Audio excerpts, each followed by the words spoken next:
Hello everybody, welcome back to another Tazan the Classic video.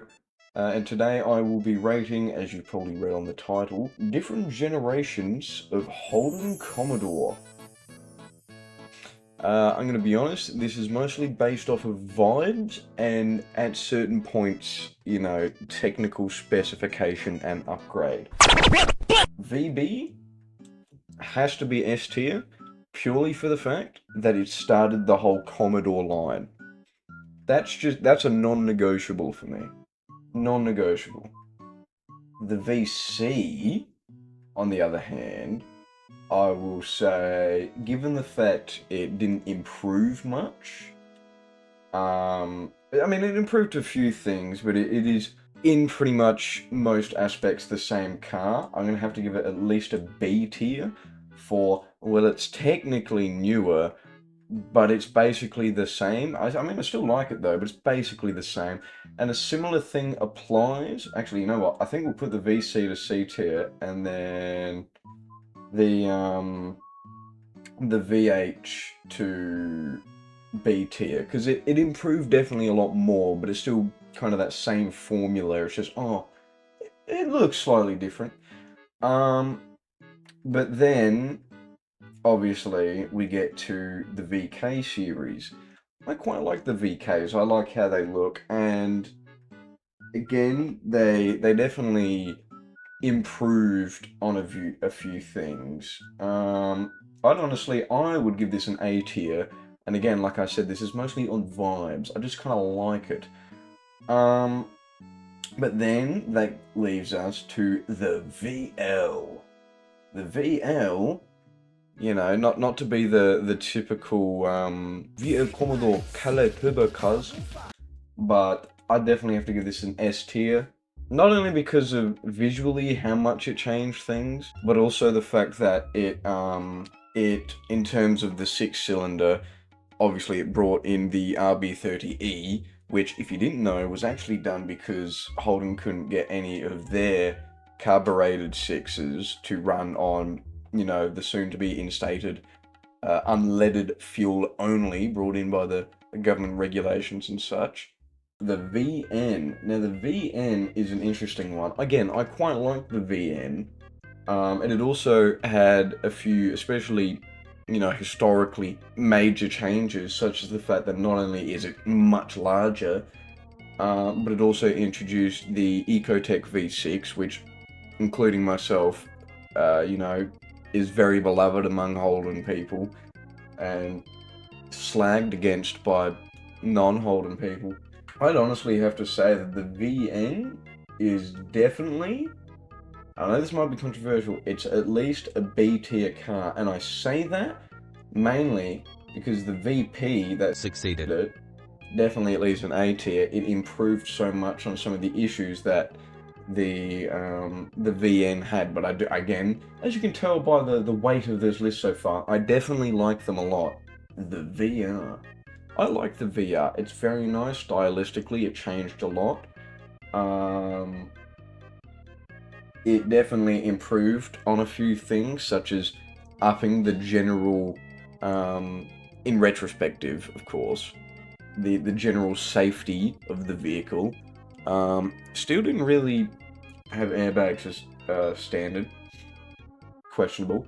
But it was definitely, again, I'd say it is,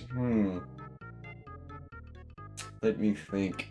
Again, this is mostly based on vibes, but, so the VR, and a similar pattern with the VN, VP, is that the VS afterwards, basically a faint improvement on it. But I also like, actually, you know what, I reckon both of them are A tier. Because in retrospect, they're basically the same car. Also, fun fact, I believe it was the VP to VR generation of Holden Commodore were also sold as Toyota Lexans. So, after this, we get the notorious VT Commodore. This is a vehicle I like very much. Some call it Stockholm Syndrome, but I call it true love. It's one of those vehicles that for me, not only stylistically, I really like, but it's also one that improved heavily on the Commodore, along with not only handling and suspension things, however there were a few kinks about that.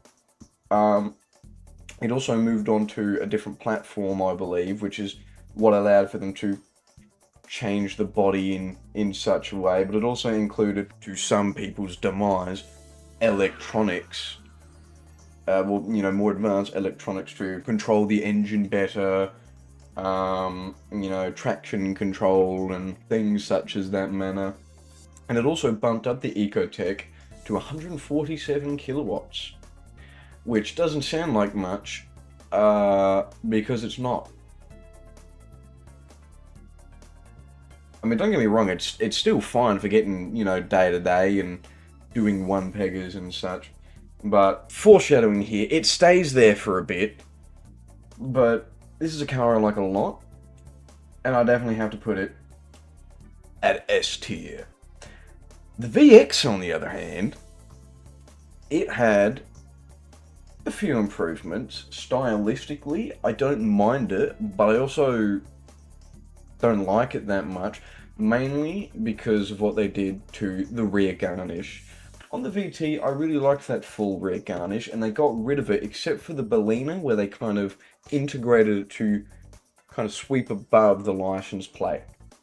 But on the other hand, it also was the basis for the updated Monaro, which is a good thing. I've got to think about this. I suppose I can give it S tier as well. Now, the VY. The VY is one of those things where, again, it radically changed how the car looks. Definitely made a lot more improvements. But again, it was still kind of holding on to that Ecotech, which by this time made, I think at max, 152 kilowatts, which wasn't helping many things. I mean, don't get me wrong, you could get the supercharged 6-cylinder, and along with that, it was using at this point, very aged technology. You know, push rods, they're still very good for a lot of things, but in terms of the Ecotech, it was really getting to the very end of how it could be utilized. But I'd still have to say, it is a...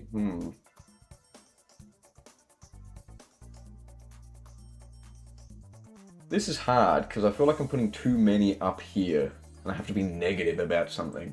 I'd say it's a solid B tier, given all of that rigmarole I went on about the Ecotech. Now the VZ. The VZ is very interesting, because that was when the alloy tech was first introduced. Now, I know a lot of people had their upsets about the alloy tech, and so do I.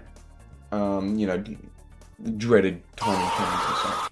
But it was also, technologically, a great evolution of V6s for, you know, Holdens, and especially the Holden Commodore. Because not only did it decrease the size, meaning, you know, in certain regards better fuel economy, but it also heavily increased power to where, but you know, the first iteration of it was making 175 kilowatts of power, which compared to the previous generation's supercharged Ecotech is more.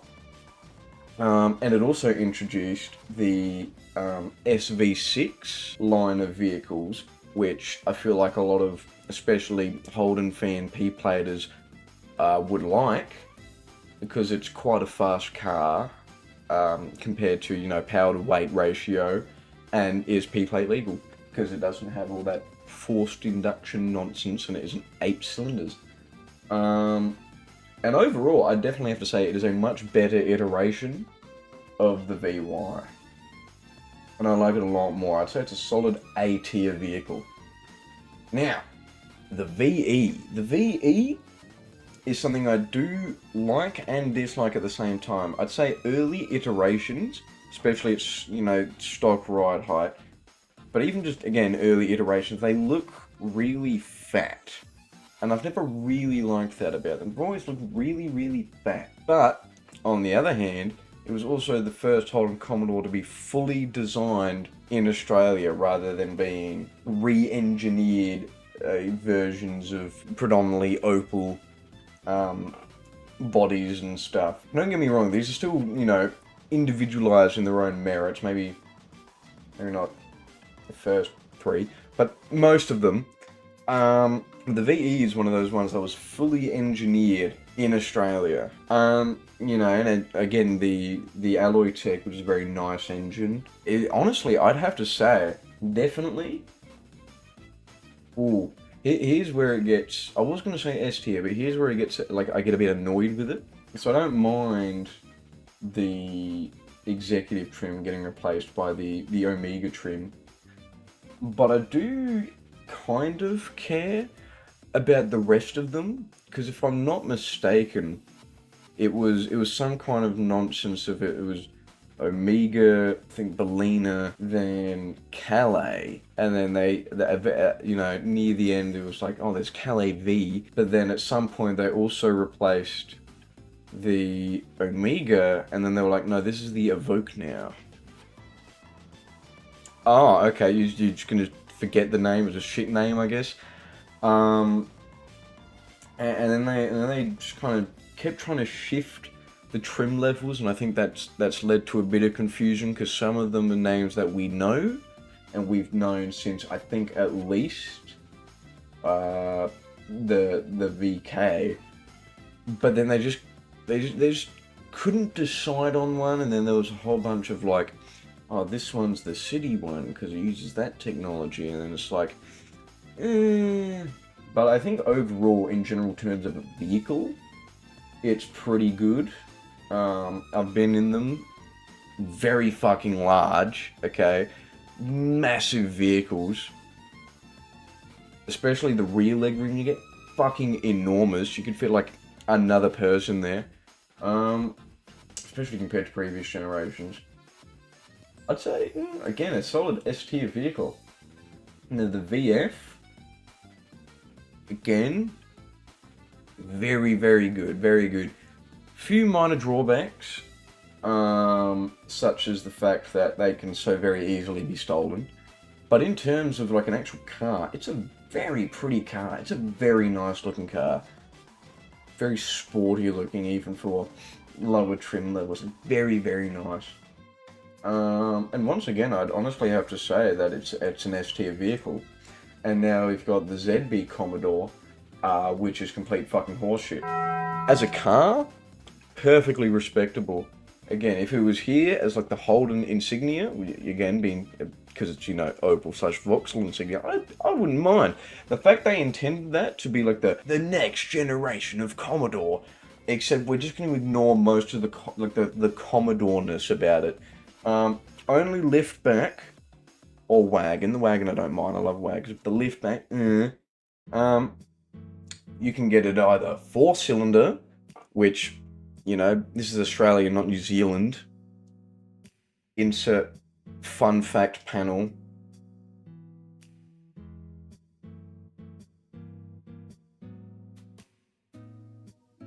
Or you could get it with a 6-cylinder, but I believe most of the 6-cylinders only ever came with all-wheel drive. But then most of the, you know, the very common 4-cylinder ones were front-wheel drive only, which, if you know anything about Commodores, have notoriously always been rear-wheel drive. That is why people love to use them for their on-road shenanigans and paddock bashing activities. Again, as a car, perfectly fine. As a Commodore, absolutely fucking horseshit. Nothing Commodore about it. And I'll fucking die on that hill. Anyway, guys, I hope you enjoyed that video. Let me know what you think in the comments. As if I care anyway. But, you know, do let me know your opinions, and I will pretend to respect them. Thank you very much. Have a nice day. Don't forget to subscribe.